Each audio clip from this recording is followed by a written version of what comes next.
Hey everyone, I wanted to touch base quickly. I've seen a lot of hopium and overreaction on the General Assembly vote in the UN that China just took part in last week. I think this kind of flew under the radar for a lot of people, maybe for obvious reasons. It was a pretty arcane, little snippet of information that was nested within a much larger document, but it's come out obviously that part of the preamble of this General Assembly document mentioned some kind of a soft condemnation of Russia's aggression in Ukraine, and it's being reported on as China's turned this corner here and is no longer supporting the war because or implicitly supporting the war because look, they've condemned Russian aggression in the preamble of this document. I think this is like I said, hopium for a couple of different reasons, and hoping to see that there's a rift forming here between China and Russia is not as yet indicated by what's happened in the UN. The main reason that I feel this way is if you dig into this vote, what you'll see is that it was actually two votes, and the first vote was really a vote to support inclusion of the few sentences, very soft sentences, in my opinion, critical of Russian aggression. This vote was basically one to include that language in the preamble of the broader document, and this initial vote was abstained from by China. Right, and then when you move on to the full document vote, what you'll find is overall this mostly didn't deal with Russian aggression as a concept. It was a lot of other stuff going. There's a lot of other stuff going on in this document. In particular, there's quite a bit of language that struck me as compatible. It's very sovereignty-centric kind of language, and sort of broadly sovereignty-centric, which is, China watchers will know, sort of sovereignty and the non-interference in other countries' internal affairs. This has really been one of the undergirding planks of Chinese foreign policy since probably at least the 1970s. So, I think it makes a lot of sense that because the language in that preamble in the full document really is pretty compatible with and simpatico with Chinese foreign policy more broadly. I don't think, especially once you factor in the abstention from the inclusion of that language into the document, that this shows China is in any way kind of pivoting here. Again, I'd love to be wrong, but I don't think that there's enough here to hang your hat on to say that this demonstrates such a pivot. That said, I think the coverage of this has also shown big picture something else that folks seem to be missing a little bit, which is I don't think you can reduce China's position in this conflict in Russia's war of aggression to some kind of binary side, right? You obviously have, they're sort of in an intermediary position, if you will. Obviously for Russia, or at least the Russian regime under Vladimir Putin, they have to win in some way. They have to show some kind of a win here. I think that's at this point probably an existential issue for them.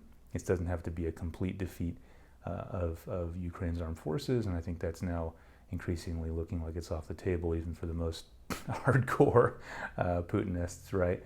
But I think it's fair to say that this is becoming an existentially important issue for Vladimir Putin. There's got to be some way to show, to walk away with some amount of his pride and mandate left. As I've talked about before, this kind of authoritarian regime, in particular with Putin, a lot of that's based on this sort of call back to a Russian masculinity, and obviously the use of force is integral to that. So we've talked about that elsewhere. And then obviously on the Ukrainian side, they have to win or at least not lose, right? This is an existential issue for many millions of Ukrainians, and certainly for the Zelensky regime itself.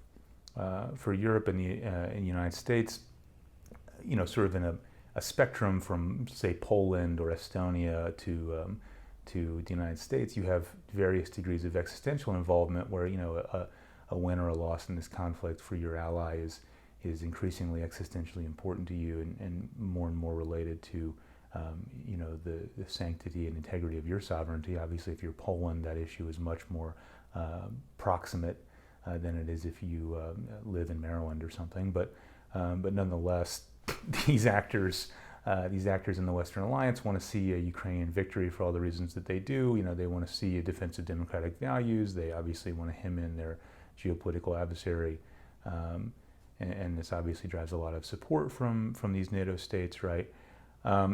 But China really has multiple outcomes here that could be beneficial for it.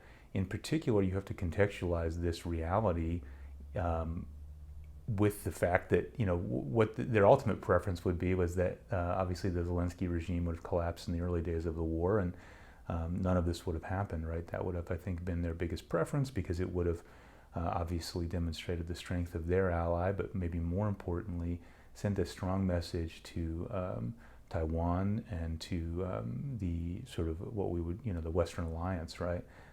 That not only can you, as a small country, not stand up, or as a smaller country, not stand up to a superpower, given the military and force projection differences, it's also, kind of useless or pointless to intervene in such a conflict as a powerful ally of a country like Ukraine or Taiwan.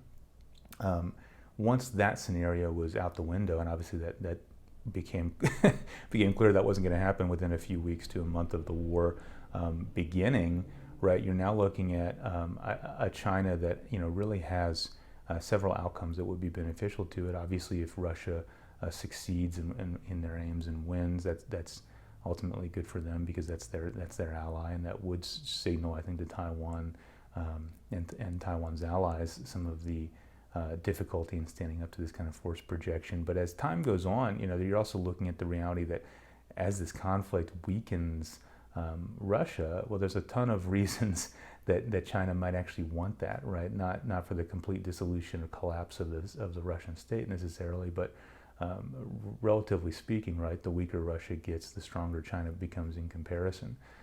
So there's really, once you move past the scenario where, a quick Russian victory really, kills any kind of emboldening of Taiwan and its allies, you start to see some other scenarios emerge where China may have preferences that you might not quite expect, right?